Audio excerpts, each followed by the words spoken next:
Грција 1905-та ја обележа атентатот врз грчкиот премиер Теодорос Делијанис. Критските пратеници прогласуваат унија со кралството Грција во 1908 година. Во 1908 се одржува Албански конгрес во Битола, на кој е изгласана новата албанска азбука со латинско писмо. Во 1906 година започнува царинската економска војна меѓу Србија и Австро-Унгарија. Австрија и поставува економска блокада на Србија. Србија излегува како победник од таа војна. Со избувнувањето на младотурската револуција во 1908 година, Србија ги фокусира своите освојувачки апетити кон Македонија и Косово, откако ќе ја загуби територијата на Босна, која што влегла во составот на Австро-Унгарија. Младотурската револуција избувнува во 1908 година. Се враќа уставот од 1876 година и организацијата Обединување и напредок ја презема власта во Истанбул. Трагичниот крај на востанието ќе ја навести новата македонска борба, но овој пат внатрешна, која што се случувала во срцата на македонските револуционери. Илинденските визии за светлата иднина добиле трагичен крај. Ќе дојде време на убиства, предавства и саможртви. Македонските херои со собствена крв ќе натопат својата земја. Најхрабрите ќе останат до крај да ги чистат остатоците од својот хероизам, а оние другите нема да го дочекаат мигот да го развијат победничкото знаме. Македонија ќе стане земја на терор и страв, земја на пеколот, каде што освен стариот непријател, зло ќе нанесе и најголемиот пријател. Тој е период искористен и од соседните земји, кои што согледувајќи дека со востанието македонското прашање може да тргне по собствен расплет, се реорганизираа и извршија промена во начинот на действување на нивните пропаганди. Од црковно-просветен план, нивната активност по Илинден е ставена на воен план. Турската власт постепено се заменувала со нова.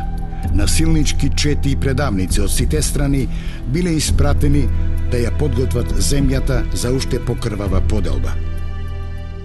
Нивната цел е да се изврши притисок врз населението во Македонија да се определи за едната или за другата страна, но притисокот се врши со оружје, се палаат села, се убиват чети, се поставуваат заседи, се вршат дури и големи масакри на одредени места, а во сето тоа е не по своја волја и не по своја вина е вовлечена и Македонската револуционерна организација.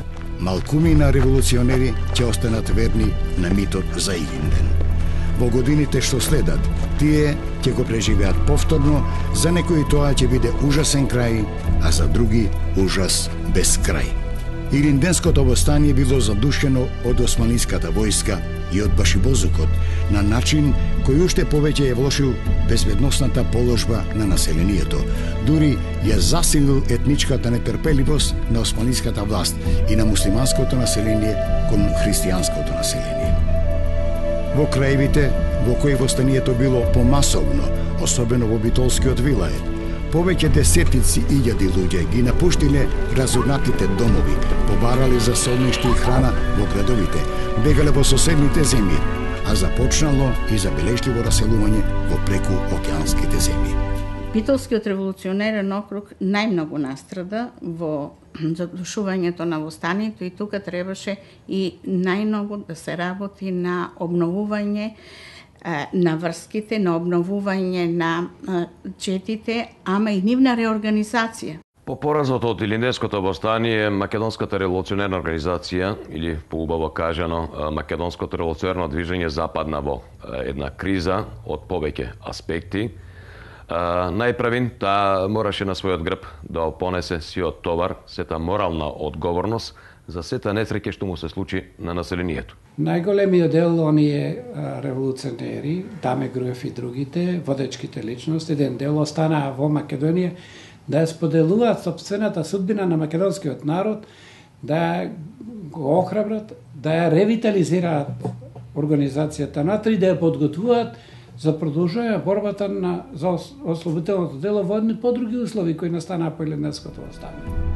Најтешка била положбата во Битолскиот револуционерен округ и во одделни околии во Солунскиот револуционерен округ, поради мерките на османлиската власт за разоружување на населението и за смирување на безбедносната положба. Местните војводи останаа со својот народ.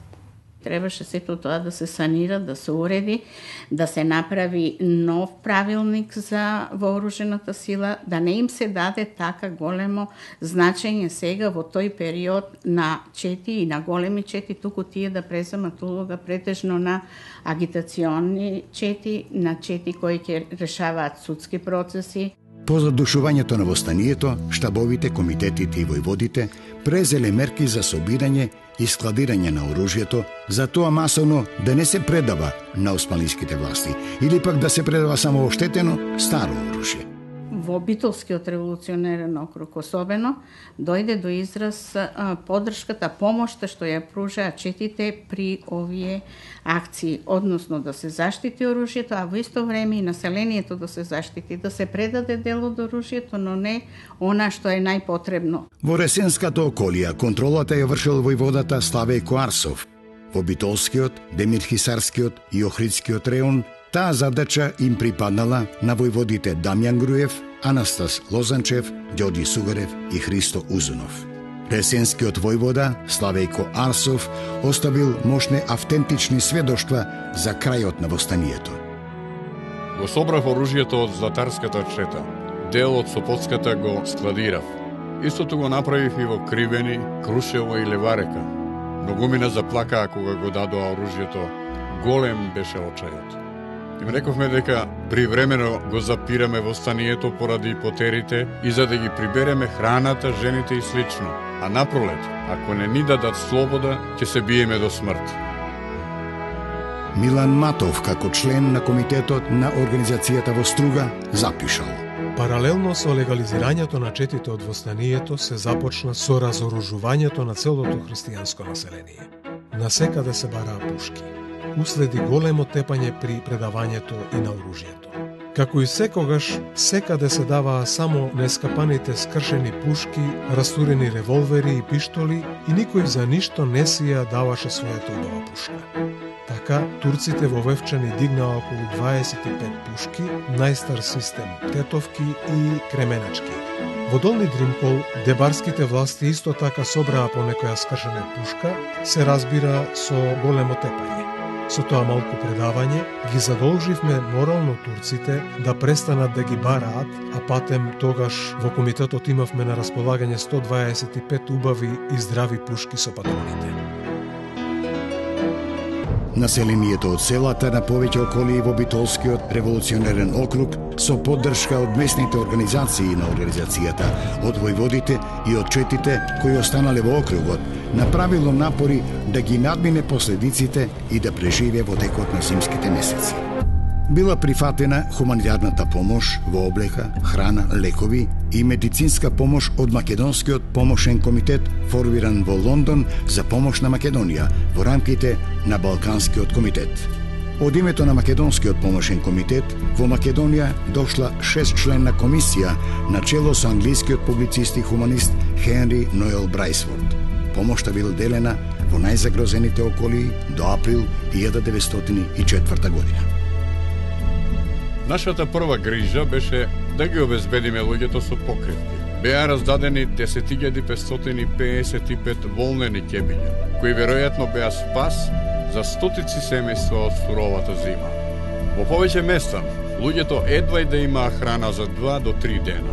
При поделбата на храната се најдовме пред големи тешкоти, бидејќи во сите области населението еднакво гладуваше. Во некои места луѓето умираа од глад. Делевме главно брашно и пченка, а некаде како например во Костурско и Пари. Од наша грижа комплетиравме 3 болници во Охрид, Костур и Битола. Помогнавме на 57.000 души и им го овозможивме преживувањето до летото. Во Македонија се одвивала вистинска драма за опстанок на војводите, на четите и на населението. Поради теророт на турските вооружени сили, гладот, болестите и епидемиите, тешко било да се опстане и да се помине зимата. Англискиот публицист Хенри Брайсворт во книгата Македонија, незините народи и незината иднина, објавена на англиски јазик во Англија во 1906 година, го напиша следново. Турците победиле. Европа се уште беше невнимателна и незаинтересирана. Македонија се уште беше поробена, а ние кои со нив ги делевме нашите ќебиња и нашето брашно, само ги одржувавме во живот, за да трпат нови угнетувања и понатамошен срам. Првото изненадување за нас беше тоа што населението воопшто се кренало на востание. И тоа се кренало масовно. Второто изненадување, според моје мислење, уште по-чудоневидувачко од првото, беше што сите страдања таа есен не предизвика никаква реакција против комитетот или против неговите водачи. Следанството остана лојално на организацијата кој го втурна во оваа беда. Не се слушна никакви против тур, ниту обвинувања против комитетот, ниту жалења, по се се чини еден залуден набор. Војводскиот кадар кој останал во Македонија и во најтешки услови давал се од себе да ја санира положбата на организацијата и да се врати до вербата кај членството и меѓу населението. Ова било дополнително отежнато поради дејствувањето на уфарлените пропагандни чети од соседните држави кои го разнебитувале македонското ткиво, белејќи ги македонците на патриаршисти, екзархисти и србомани. И ваквите мерки за елиминирање на македонскиот фактор од балканската политичка сцена не родија плод. Илинденското востание ја покажало моќта на организацијата, бидејќи и по востанието таа продолжила да обстојува, да бара патишта и начини за надминување на последиците и за консолидирање на своите редови. Големите сили преку мирц-штекските реформи и преку поддршката на балканските држави за засилено активирање на нивните вооружени пропаганди во Македонија, отвориле силен фронт против организацијата со главна цел да се спречи конституирање на посебна македонска држава на Балканот. И турската власт, и соседните држави, и големите сили настојуваа организацијата да ја снема. Тоа беше фактор кој се наложи и кој им сметаше за реализирање на плановите. И како последица на мирштетските реформи и на некои од одредбите во нив, бидејќи меѓу другото, тие имаа зацртано да предизвикат смирување на состојбите во Македонија, започнува еден процес на поорганизирано следење на револуционерното движење во Македонија. Започна со отворена, жестока, оружена агресија покрај црковна, културно, просветна, оружена агресија во Македонија, формираа штабови со вооружените пропагандни, како ги ние речесто велиме чети, започна инвазија во Македонија. И тоа доведе до една вистинска мала војна на територијата на Македонија. Значи, организацијата требаше да се спротивставува и на српските, и на грчките, и на врховистичките, односно на бугарските вооружени чети кои влегуваа на територијата на Македонија. Српската пропаганда, начело со просрпски ориентираните македонци, во текот на летото и во есента 1904 година, започнала масовно да дејствува во Северна Македонија. Појавата на српските вооружени чети ги испровоцирала четите на организацијата кои масовно се активирале за нивно протерување од територијата на Македонија. Во есента 1904 година, четите, начело со војводите Ѓорѓи Сугарев, Петар Ацев, Ѓурчин Наумов, Христо Узунов и Петар Чаулев, настојувале по секоја цена да ги потиснат српските чети од северниот и од северозападниот дел на Македонија и да го спречат продирањето на српската пропаганда во Кичевско, Демирхисарско, Струшко и Битолско. Овие потери резултирале со пленувањето на војводата Дамјан Груев во Демирхисарско од страна на просрпската чета на војводата Мицко, кој бил познаник на Даме од порано. Епопејата околу грабнувањето на Груев завршила во ноември 1904 година со неговото ослободување. Во тие борби против османлиските власти, против соседните вооружени чети и против натрешните врховистички сили, со предавства паднале голем број македонски патриоти и револуционери. Меѓу првите војводи кои по краток престој во Софија одлучиле да се вратат во своите револуционерни околи и реони во Македонија и да ја продолжат борбата, бил ресенскиот војвода Славејко Арсов. Меѓутоа, тој не успеал да пристигне во неговата околија. На 9. јули 1904 година, при преминувањето на границата во кратовското село Ѓуѓинце, во борба со османлиската војска, бил тешко ранет и за да не падне во рацете на непријателот, се самоубил. Внатрешната организација ја поминала 1905 година во знакот на многу предавства, откривање на четите, бројни битки во кои македонските револуционери покажале извонредна храброст, а повеќемина од оние кои го загубиле животот во таа тешка македонска година ги запишале на исламните страници на саможртвувањето, оние кои се самоубиле со последниот куршум или легнале на последната бомба за да не паднат живи во рацете на османлиските вооружени сили, предизвикувале восхитување дури и кај нивните противници. Така и мртви служиле како пример за тоа како се гине за идејата и за слободата на татковината на Македонија. На 1. март 1905 година, во борба со Аскерот во селото Смол Гевгелиско, загинал војводата Сава Михајлов Савата, учител, револуционер, учесник во грабнувањето на Елена Миссон, еден од најпознатите војводи во Солунскиот револуционерен округ пред и по Илинденското востание. Во пролетта 1905 година врховистички чети повторно продолжиле масовно да навлегуваат од територијата на кнежеството Бугарија, во источниот дел на Македонија, во Серскиот и во Струмичкиот револуционерен округ. Но тука, како и порано, наишле на црст беден. Јане Сандански со серските војводи продолжил со сите средства да ги потиснува врховистичките чети од овој дел на Македонија. Една од најпознатите битки, која се случила на 7. април 1905 година кај селото Кашино Мелничко, меѓу врховистичката чета на капетан Јурдан Стојанов и серските чети на внатрешната организација на чело со Јане Сандански, Таската Серски и Атанас Тешовалијата, резултирала со протерување на врховистичките чети назад во Бугарија. Запаметете добро, нема да ви дозволам да правите лична политика со нашето свето дело. Во редицата загуби во текот на 1905 година се вбројува и загинувањето на Атанас Тешовалијата, стариот македонски револуционер и војвода, учесник во македонската револуционерна борба од времето на македонското крестенско востание од 1878 година. Тој со своето борбено искуство бил еден од војните кадри и најдовеливите лица на Гоце Делчев во Серско. Неговата чета, заедно со Гоце Делчев, ја извела акцијата за уривање на мостот на реката Ангиста во 1903 година. Атанас Тешовалијата учествувал најактивно во подготовките на востанието, во снабдувањето со оружје на Неврокопската околија и во повеќе вооружени судири за време на Илинденското востание во Серскиот округ. Тој, освен што бил доследен во борбите против врховистичките чети, бил и еден од непоколебливите противници на грчката вооружена пропаганда во Неврокопско, Драмско и Серско. Во мај 1905 година, враќајќи се со четата од еден поход против грчка андарска чета во Драмско, бил подкажан на турските власти и бил следен од војската се до Серско.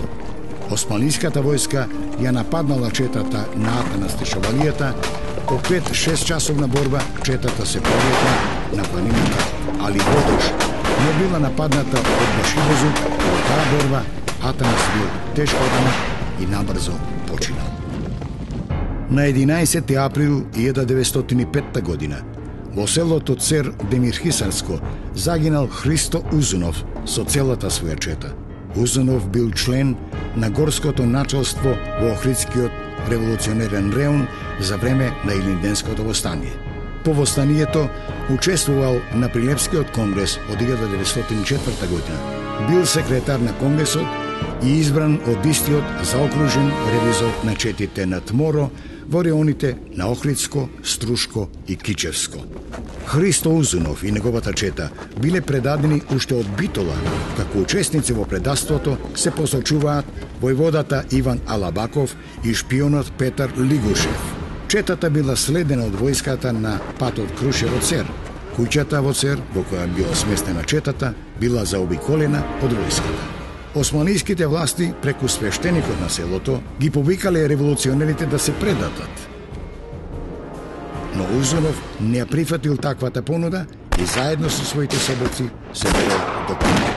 Последните куршуми самите се ги стрелале еден во друг. Во тој самоубиствен чин, кој се случил внатре во куќата, загинале 11-мина, а војводата Ванчо Србаков и уште еден четник загинале надвор во престрелката со Аскерот. Во таа драма загинале вкупно 13 револуционери. Сите биле погребани во дворот на црквата Свети Атанасий во селото Цер.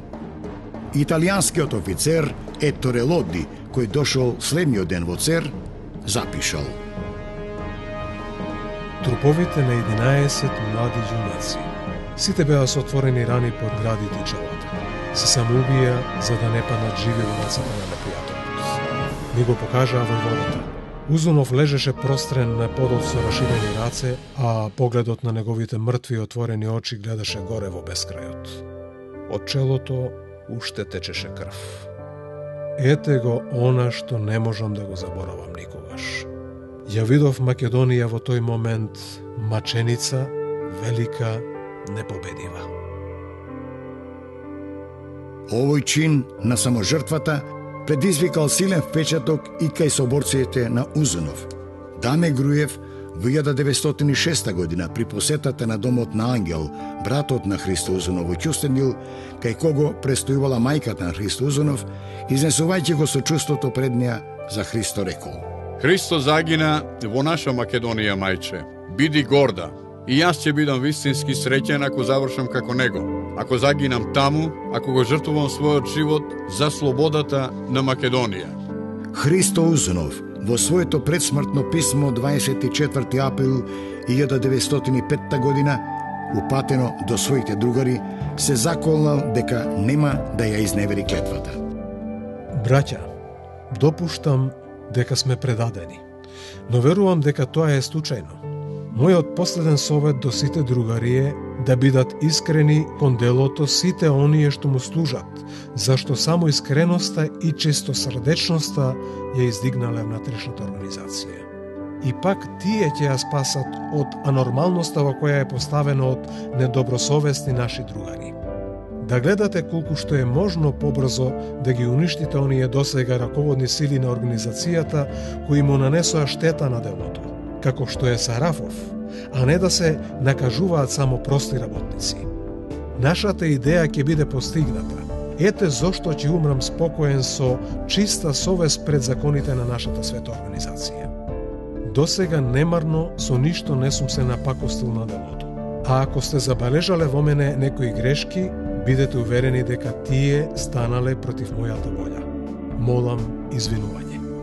Молам особено да ја поздравите мојата љубезна мајка, која што никогаш не сум ја заборавил, бидејќи таа ме направи ваков. Нека ми извини и таа дека со ништо не се зарадува од мене. Особено го поздравувам брат ми Ангеле. Го советувам да не се одделува од мајка ми. За последен пат ќе ви повторам. Бидете искрени и чувајте ги основните закони на организациониот устав. Останувам со братски поздрав, Христо Д. Узунов. Само 3 дена по смртта на Христо Узунов, на 27 април 1905 година, загина револуционерот и војвода Никола Карев, председателот на Крушевската република. Враќајќи се со четата од Бугарија код Народното Крушево, со задача да ја продолжи револуционерната и ослободителна борба, бил предаден на турските власти. Во борбата која се случила во селото Рајчан и Кочанско, загинале 18 четници, меѓу кои и војводата Никола Карев.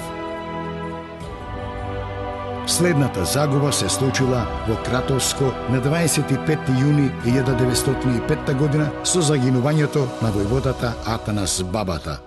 Неговата чета се судрила со османлиска војска меѓу селата Куклица и Пенда Кратовско.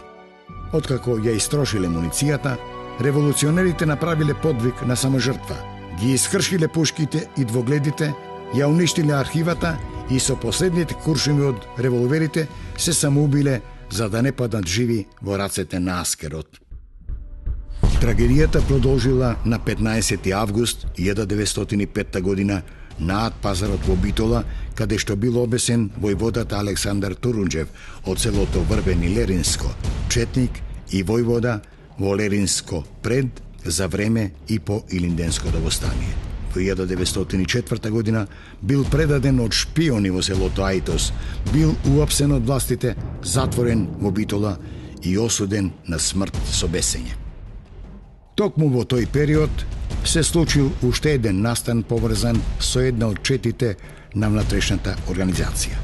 Имено на големиот празник Успение на Света Богородица на 28 август 1905 година се случило сардисувањето на Лешочкиот манастир во Тетовско од страна на Башибозукот, албанските вооружени одметници и селани од селото Слатино и од други места во Тетовско. Овој настан е поврзан со пристигнувањето во Полок во летото 1905 година на една организациона чета на чело со војводата Коле Гостиварчето. Четата на својот пат од Раотинце за Брезно на денот пред празникот била забележена од двајца селани падари од селото Слатина, кои почнале да пукаат, при што во престелката бил убиен еден од падарите слатинчани. Веднаш по дознавањето за овој настан, голем број Пашибозук од Тетовско, селаните од Слатино и други вооружени албанци од околни села, како и беговите од Тетово со своите наоружени луѓе, се упатиле кон Лешочкиот манастир, го обколиле и сметајќи дека комитете се внатре во манастирот, барале од игуменот да им ги предаде.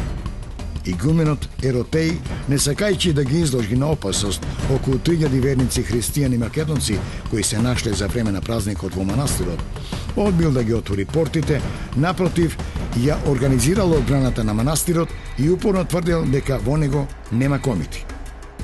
Настанала вистинска драма. Се очекувало да дојде до големо крвопролевање. Сепак луѓето од Тетовската организација на Тморо ги известиле турските власти во Скопје и Призрен за намерата на Башибозукот и албанците од соседните села да го нападнат и запалат манастирот со се луѓето внатре. Кон манастирот била упатена османлинска војска од Скопје и од Призрен и таа ги натерала Башибозукот и локалните вооружени сили да се повлечат од манастирот и самата војска ги обезбедувала верниците македонци кои го напуштиле манастирот и си заминале за Тетово и за другите места во околината. На 23 март 1906 година над Мариовското село Паралово загинал Ѓорѓи Сугарев, еден од најпреданите дејци, македонски патриоти и револуционери и голем поборник за одбраната на самостојноста на македонското ослободително дело. Сугарев, како учител во неколку битолски села и во селото Ехлоец Кичевско, имал голем придонес во ширењето на организационата мрежа во битолскиот револуционерен округ. Од 1901 година бил член, а потоа и секретар и војвода на битолскиот окружен комитет. Учествувал како делегат на Смилевскиот конгрес. На истиот бил избран за горски начелник на Пелистерскиот револуционерен реон. Учествувал активно во Илинденското востание. По востанието останал во округот и учествувал во консолидација на организацијата. Тој учествувал и во акциите против српските вооружени чети во Поречието и Азот. Сугарев загинал на 23 март 1906 година во борба со османлинска потера. Бил предаден од врховистите. Тој со своите четници на 23 март бил опколен кај манастирот Свети Ѓорѓи на селото Паралово Мариовско. Борбата траела неколку часа. Аскерот полека се приближувал кон местото на кое загинала целата чета. При погребот што го извршиле селаните другиот ден, забележале дека телата на војводата и на четниците биле дополнително масакрирани, најверојатно од башибозукот, бидејќи офицерите и редовната војска одбегнувале да го прават тоа. Македонските револуционери кои загинале со војводата Сугарев биле погребани покрај манастирот Свети Ѓорѓи. Истиот месец 1906 година на Кожув планина во судир со една врховистичка чета загинал и тиквешкиот војвода Пешо Самарџиев.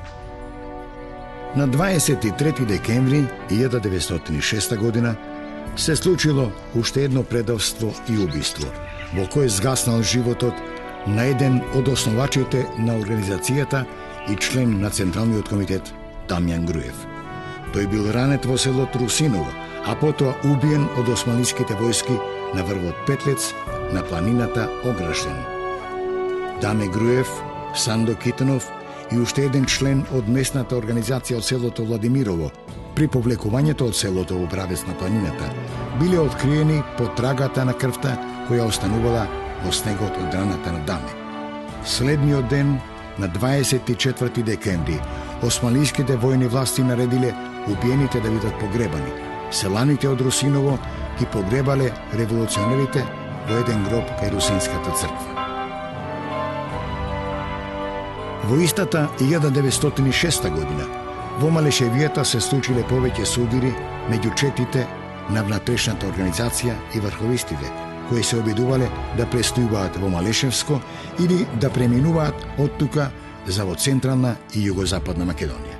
Во еден од тие судири, по пролета 1906 година, загинал малешевискиот војвода Христо Димитров Кутрунчето по потекло од Беровското село Робово.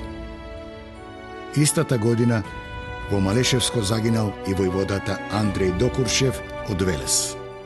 Во текот на 1906 година, своји автентични сведоштва за состојбите на внатрешната организација во повеќе револуционерни околии во Солунскиот, Битолскиот и Струмичкиот округ оставил американскиот државјанин Алберт Сониксен. Сониксен оставил најавтентичен опис и фотографии направени со неговиот фотоапарат за четничката база Војниче Вардатското блато и за војводите Апостол Петков Терзиев, Лука Иванов, Петар Чаулев и Христо Чернопеев. Додека Сониксен се уште бил во Западна Македонија, во Воденско згаснал животот на неговиот пријател Лука Иванов, војвода на инспекционата чета во Солунскиот револуционерен округ. Лука Иванов бил тешко ранет на 25 август 1906 година во судирот со грчките андарти во околината на селото Баово и по неколку дена починал. Оваа вест Сониксен ја разбрал откако се вратил од Охридско и Битолско кај четниците на Лука Иванов. Во летото 1907 година на врвот Ножот на планината Бабуна кај Никодимските чукари меѓу селата Ракле и Никодим Прилепско се одиграла една од највпечатливите и најтрагичните битки за македонскиот народ по Илинденското востание. Една поголема група од здружени чети, околу 200 четници, движејки се во потрага по српски вооружени чети, била откриена од Даскер кој броил околу 3000 војници. Но не биле сите влезени во борбата директно, туку еден дел од четите останале засолнати, а тие кои што биле заобиколени, некаде 50, некаде 70 и нешто се спомнуваат, сите загинале. Ниту еден од обколените 50 на четници жив не се предал на османлиската војска. Оние кои останале последни и немале повеќе муниција, се самоубиле. Турскиот командант на војската ги посочил како пример како се гине до еден за татковината, односно за идејата која што ја имаат во себе тие револуционери. Италијанскиот жандармериски офицер Луци, кој пристигнал на местото на битката, направил фотографија која останала да сведочи за уште едно херојство и жртва на македонските револуционери. војската и револуционерот со идеја кој тргнал, никој пат не може да имаат иста етика. Војникот оди за плата или за други придобивки, а револуционерот оди за идеалот, за остварувањето на програмата и на идеите што ги следи. Енвер Бек им наредил на селаните на Никодим да ги погребат македонските комити без да бидат идентификувани. Затоа и имињата на најголемиот број на оние кои ги оставиле животите на ножот не се познати. По Илинденското востание во Македонија навлегле голем број грчки андарски чети, раководени од специјално формираниот Македонски комитет во Грција, кој што им давал материјална и финансиска поддршка. Во текот на 1904 и 1905 година се засилил теророт на андарските чети, особено во јужниот дел од Македонија. Таквите чети извршиле голем терор врз македонското цивилно население со цел да не им дават поддршка на четите на организацијата. На 13 ноември 1904 година во селото Зеленич Лединско се случил вистински масакр над цивилното население, над македонските екзархисти. Во текот на свадбената прослава на внуката на свештеникот Георгија, андартите го нападнале селото во знак на одмазда, затоа што екзархиските ветници се откажале од јурисдикција на Цариградската патријаршија. При овој напад, познат како Зеленичка крвава свадба, биле убиени 13 мажи, жени и деца. Уште еден колеш на грчката пропаганда во Македонија се случил на 27 март 1905 година во селото Загоричани Костурско. Рано наутро, на денот на грчкиот национален празник, вооружени андарти биле облечени во униформи на грчката армија, кои пожариле селото, а незаштитеното население безмилосно го масакрирале. Биле убиени 60 намештани, а 7 биле ранети. Овој масакр го организирал костурскиот митрополит Германос Каравангелис.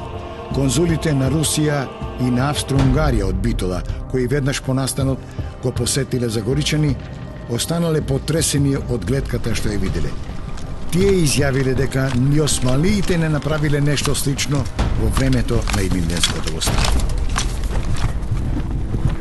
Голем удар на организацијата во Костурско и бил нанесен на 31 јули 1907 година, кога на целото Тренавјани во борба со османлиската војска загинал Пандо Кљашев, револуционер и војвода, родум од селото Смрдеш Костурско. Кљашев по краткиот престој во Софија зимата 1904 година се вратил во Костурско и во текот на 1906 и 1907 година бил член на Битолскиот окружен комитет.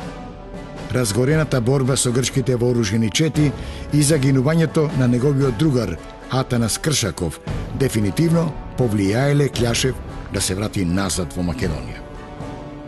Професорот Љубомир Милетич при запишувањето на спомените на Пандо Кљашев во 1904 година мошне сликовито ја опишал таа состојба со зборовите.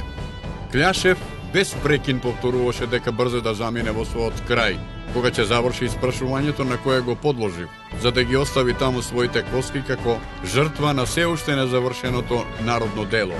Тој сериозно предвидуваше дека ќе загине и ништо не можеше да ја смени неговата одлука да се врати назад.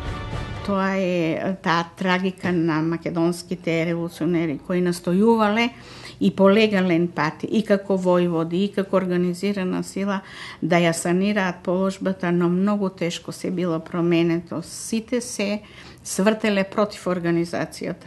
Сите. Соседните земји, кои што согледувајќи дека со востанието македонското прашање може да тргне по собствен расплет, се реорганизираа. Особено големите сили кои што не направиле ништо, ни за време на востанието, ни по востанието. Напротив, се поддржувале таа организација да се растори. Османлиска држава и соседните балкански држави со нивните оружени пропаганди и политичките црковно пропаганди придонесува сето тоа за загинување на голем број најголемиот дел скоро на македонските војводи. Отсуството на истакнати личности се одразува негативно на теренот, затоа што тие биле луѓе со искуство, со знаење, со авторитет помеѓу населението и со влијание. Од друга страна пак, брзото разречување на таквите профили од организацијата дало можност да се појават нови луѓе кои што во дадени моменти немале секојаш искуство, ниту знаење да одговорат на сите прашања.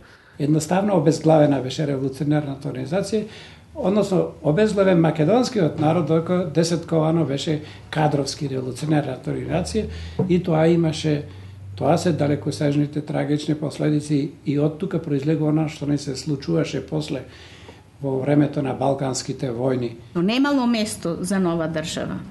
Големите сили правиле реформи се, ама во нивните планови немало место за нова македонска држава.